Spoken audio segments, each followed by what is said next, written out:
ये क्या हो रहा है? ये क्या हो रहा है? ये सारा स्क्रीन हिल क्यों रहा है? ऐसा ही कुछ होता है अर्थक्वेक में। कोलंबिया वासियों ने कल की रात को जो गुजारा है, वो असहनीय पीड़ा के तहत गुजारा है।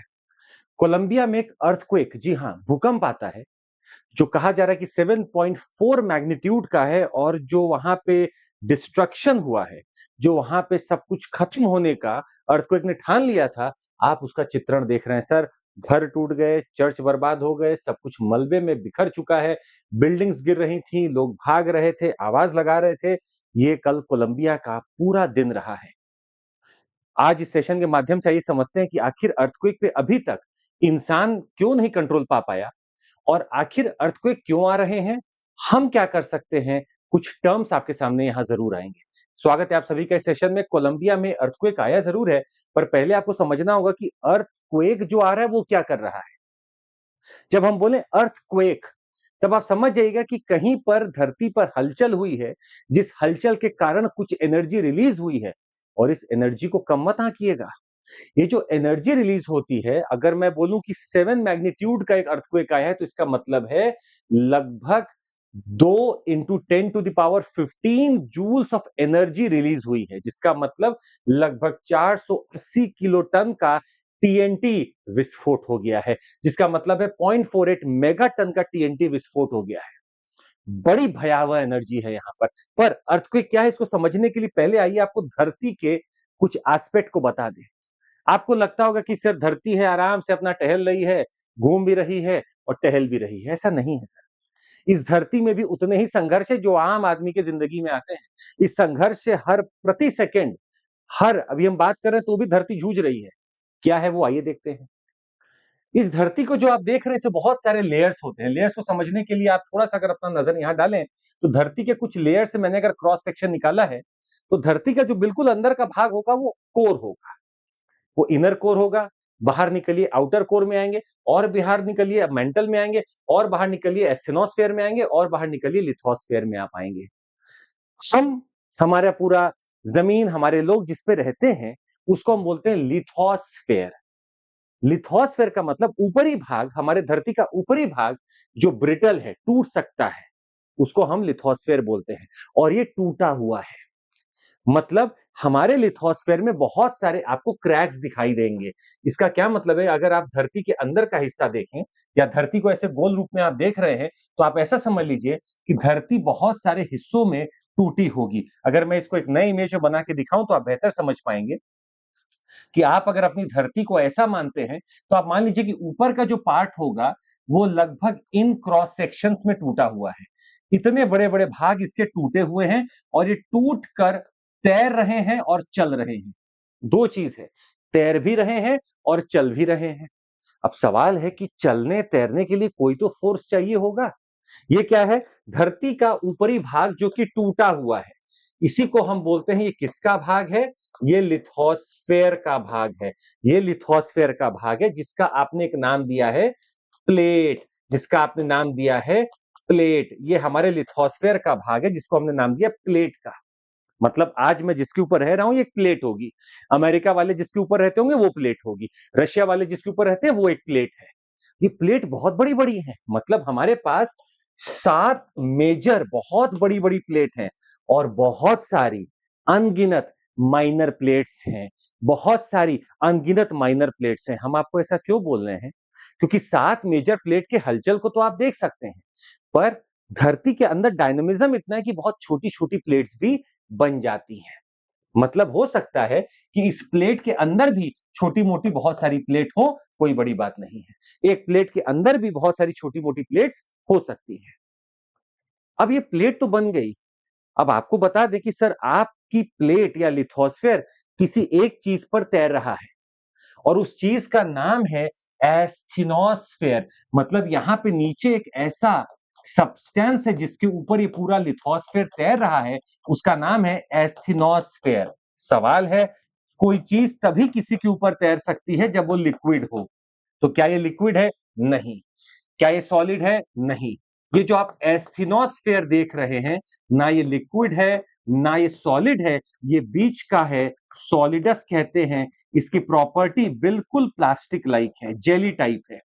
जैसे आप जेली का बॉल उठा के देखेंगे, जेली के आप कभी चॉकलेट देखे होंगे, ऐसा जेली लाइक है ये, गाढ़ा है, विस्कस है, ये एस्टिनोस्फेयर, और इसी के ऊपर हमारी ये प्लेट्स तैर रही होती हैं। अब ये प्लेट्स के बीच में जो क्रैक बने हुए हैं, क्यों बने हुए हैं? यही क्यों बने हुए हैं, ये सवाल है। और यही क्रैक कारण बनते हैं कुछ ना कुछ घटना होने का। अब आप देखिएगा, हमने अभी आपको बताया कि धरती के बीच में तो कोर हो गया। मान लेता हूं कि मैं ये मेरा कोर हो गया और ये वाला मेरा पार्ट जो हो गया वो मेंटल का हो गया। ये वाला मेरा पार्ट मेंटल का हो गया। ठीक?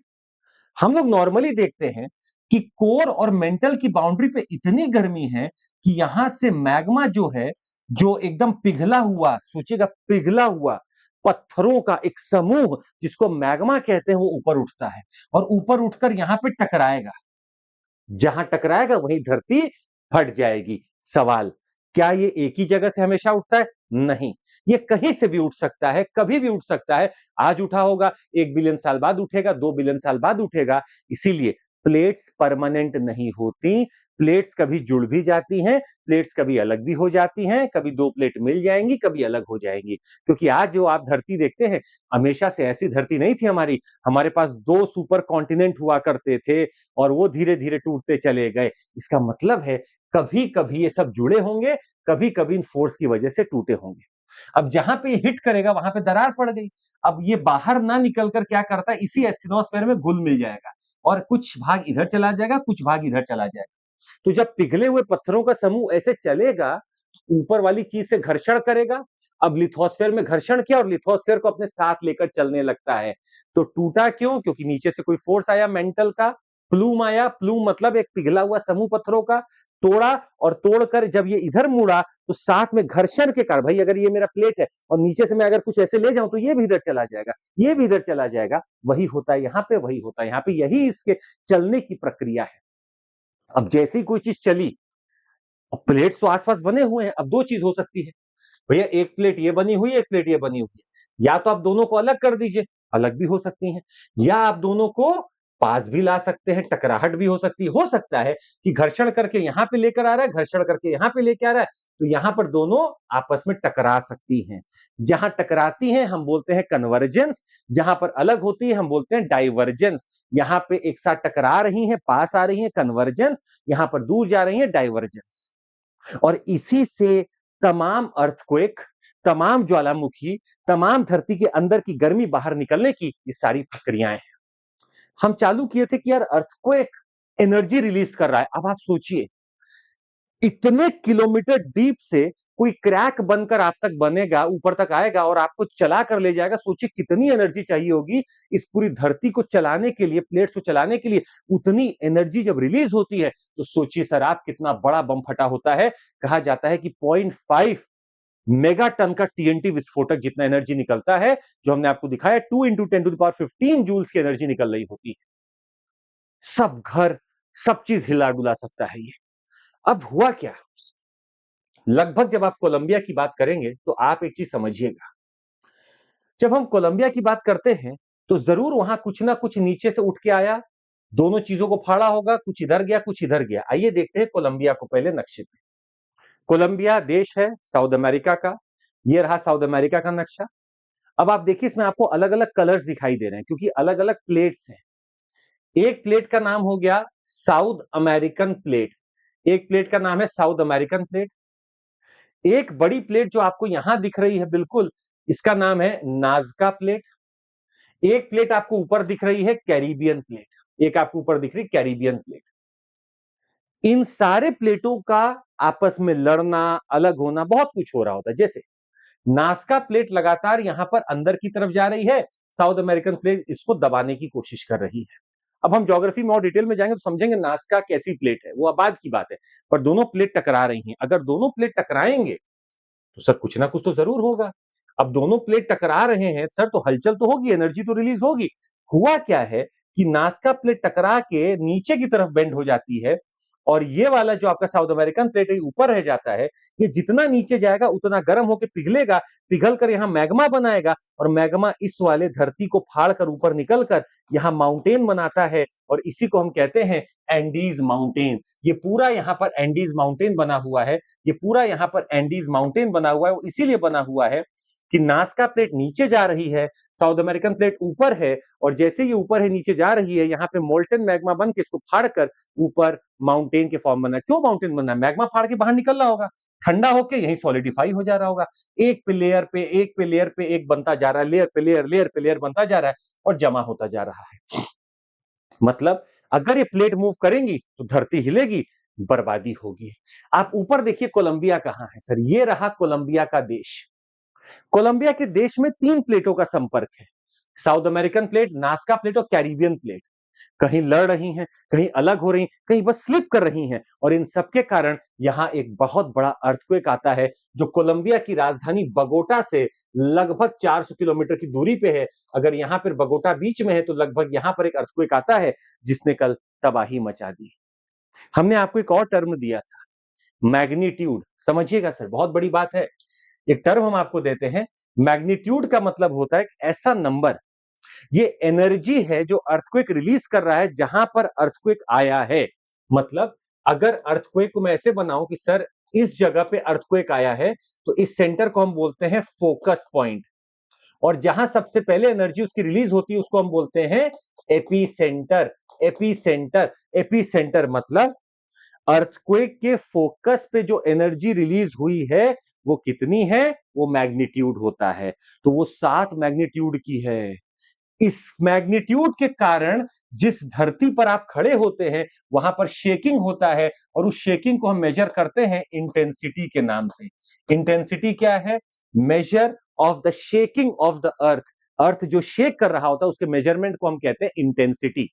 अब समझिएगा, अगर अर्थक्वेक यहां आया है तो मैग्नीट्यूड तो अर्थक्वेक का एक ही होगा, पर अगर मैं यहां खड़ा हूं तो इंटेंसिटी कम होगी, यहां खड़ा हूं तो इंटेंसिटी ज्यादा फील हो रही है, यहां खड़ा हूं इंटेंसिटी बहुत है, यहां खड़ा हूं इंटेंसिटी पूरी मुझ पे लग रही है। तो इंटेंसिटी का गेम डिस्टेंस है कि आप अर्थक्वेक से कितना दूर हैं, और मैग्नीट्यूड का डिस्टेंस किससे है, रिश्ता किससे है?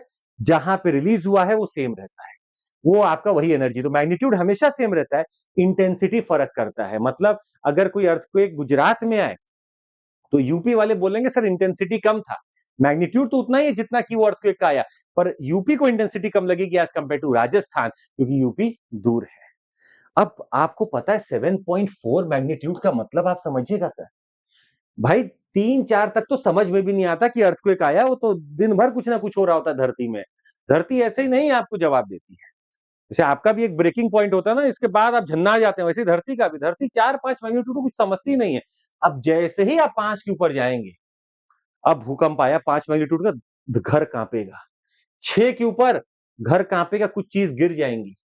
7 के ऊपर कहते हैं मेजर अर्थक्वेक है, बिल्डिंग गिर सकती है सर। और अगर यही चीज 8 के ऊपर हो जाए सर, तो हम बोलते हैं टोटल डिस्ट्रक्शन। मतलब ये ग्रेट मैग्नीट्यूड का अर्थक्वेक है, ये तबाही मचा देगा। 8 के ऊपर का मतलब सर तबाही है पूरा वहां। वेनेजुएला में देख लीजिए, पिछले महीने आया था सर, दसों हजार लोग मर गए उसमें। ये था 8 मैग्नीट्यूड के ऊपर का अर्थक्वेक। आजकल अर्थक्वेक जब आता है तो एक और चीज देखी जाती है, अर्थक्वेक के बाद में भी कुछ शॉक्स आते रहते हैं, उसको आफ्टर शॉक बोलते हैं, उसमें भी कुछ लोग मर जाते हैं। सवाल हमारा आज भी आपसे वही है अभी भी, कि हम अर्थक्वेक को पकड़ क्यों नहीं पाते हैं? नंबर 1, अर्थक्वेक इतनी एनर्जी रिलीज करता है जिसको आप संभाल नहीं सकते। मानव टेक्नोलॉजी में अभी तक इसको संभालना पॉसिबल नहीं।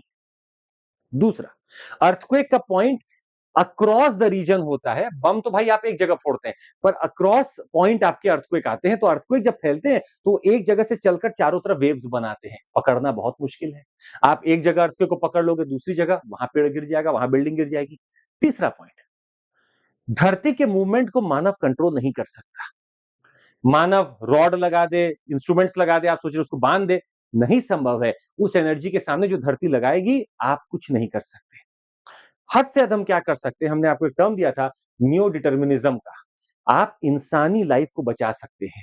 सीज्मिक मतलब अर्थक्वेक से जो वेव्स उठती हैं, उससे जो वाइब्रेशंस होता है, उसको सीज्मिसिटी कहते हैं। आप सीज्मिक प्रूफ बिल्डिंग बनाइए। अपनी बिल्डिंग ऐसा बनाइए कि अर्थक्वेक अगर आए भी तो ढांचा ऐसे से हिले पर टूटे नहीं। सीज्मिक को आइडेंटिफाई करके आपको बनाना होता है बिल्डिंग, आपको कुछ ऐसे ज़ोन्स बनाने होंगे जहां लोग को इवैक्यूएट किया जा सके। आपको कुछ ऐसी चीजें बनानी पड़ेगी जब धरती कांपे तो प्रभाव उसका कम पड़े। हम बस इतना ही कर सकते हैं और कम से कम इतना तो हम कर ही दे कि हम इंड्यूस ना करें अर्थक्वेक को, हम ना न्योता दें अर्थक्वेक को, क्योंकि सर ये आता है तो लोगों की जान जरूर जाती है।